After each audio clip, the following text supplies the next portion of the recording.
Best drama, Frieren, Beyond Journey's End.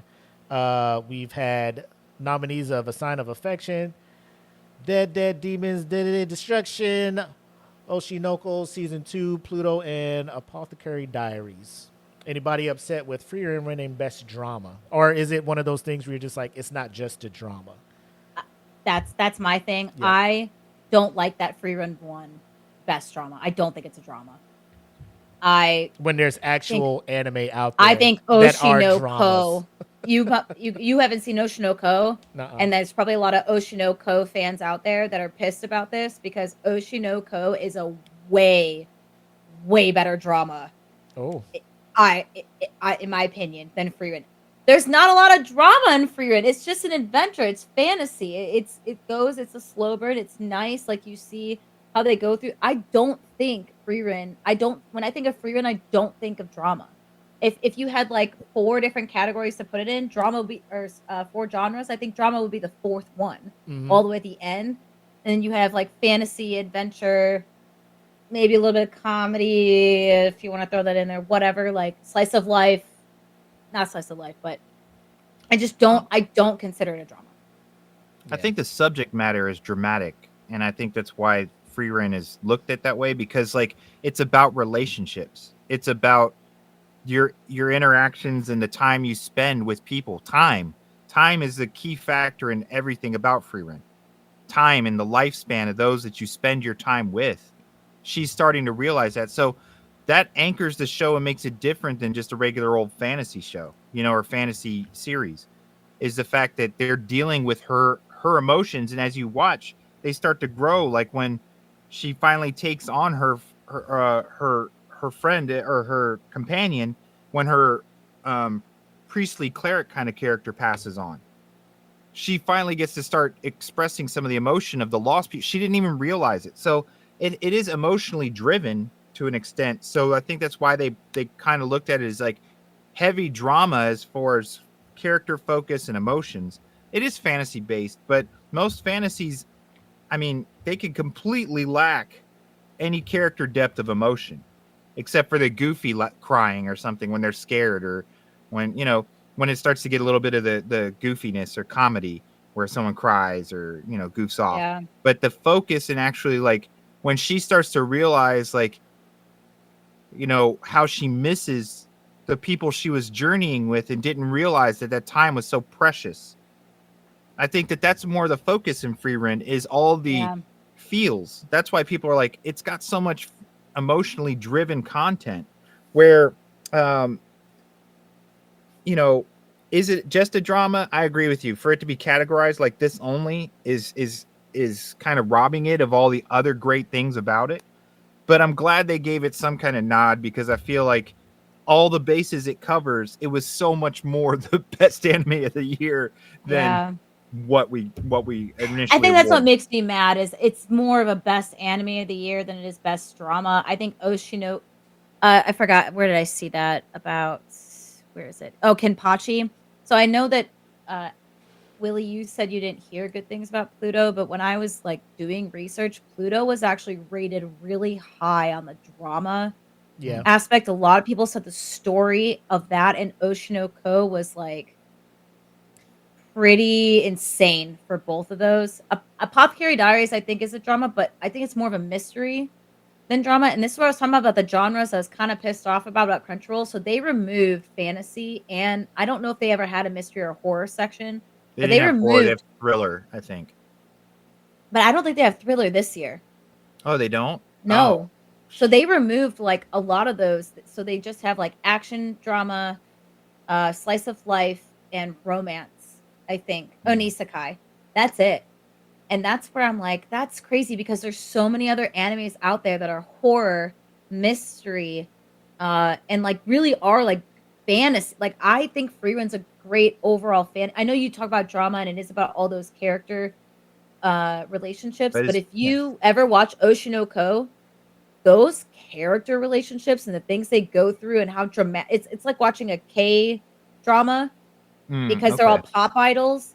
That it is a freaking drama. It is just super dramatic. Whereas like Frieren is like yeah, it has like those relationships, but it's more of an enjoyable fantasy that goes through those journeys and that adventure with those relationships, and it takes you on that. And Yeah. that's what I was more upset at, was some of the. I know there's a lot of categories, but like, why did you get rid of the fantasy though? Like, Yeah. there's a lot out there that had So much fantasy fantasy that too. didn't Yeah. that didn't get the recognition that I think they deserved, as well. Like, you could have even put Shangri-La Frontier in fantasy if you wanted to. Oh yeah. Yeah. But like even the horror part and the mystery, like Apothecary Diaries is a great mystery, and I don't think that a lot of animes that are created with mystery genres in it are also recognized enough, which is why it's I don't know. I don't know. That I love Frieren. I think it's great. Obviously, I talk about all the freaking time. I think it should have won Anime of the Year. I don't think it should have won Best Drama, and I think Oshinoko didn't get the love it deserves because it was, from what I heard and I read. I'm not caught up yet, but what I read and everything, the season 2 was just insane. What about Yeah. you, Willie? I mean, I'm with Jackie. I just feel bad for the the titles and the projects that are strictly made to be drama, because you can go to Crunchyroll and there's Yeah. a whole genre and a category for drama, right? And there's Mm-hmm. plenty of shows and things under there that don't get love because the mismanaging of the categories or how you're going to delegate what falls into what, and now you have free rent under here and things like that. Where Yeah. you could pretty much, if you don't want to do too many, like best mystery, best whatever, because Kenpachi says, Pluto was more of a murder mystery, but he could see how it can fall into dramatics. Or when we were talking about isekai, right? Like, what's your definition of that? Of another world. If the majority of the show or a lot of the main points and action of the show happen in another world, and that's what you're considering to be the isekai, cool.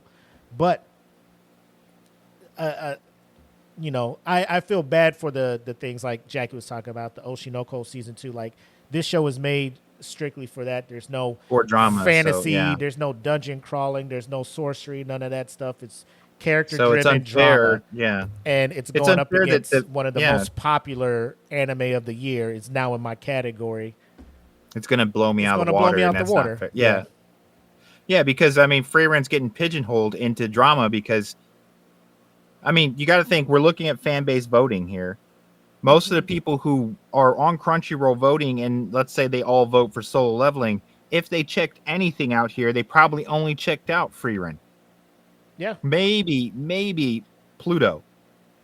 And then after that, they're like, all right, well, I watched a little bit of Frieren. I guess Frieren will win that. And you're right. It because it got shot into this category, it overshadowed series that are primarily focused on drama. So I can see how that's unfair, and I'm glad it won an award because I feel like it deserves so much Yeah. more. But yeah, I can see what you're saying. The ones who focus on this need a little bit more. Hats off to you for making what you could out of Yeah. when you're not the most popular category. And this is where I was like on my whole soapbox about how were the nominees selected. That is like why I was like researching. Like, Yeah. when I saw it was really when I saw best drama, I was like, Best slice of life? I have no comments on this because I didn't watch any of these. Me neither. The only one that resonated was my dear friend Nakutan, because I remember you. Well, that's because I showed you that. Yeah, you showed me that clip, but that was also up there in like best comedy or something like that. So I'm just, again, it's one of those.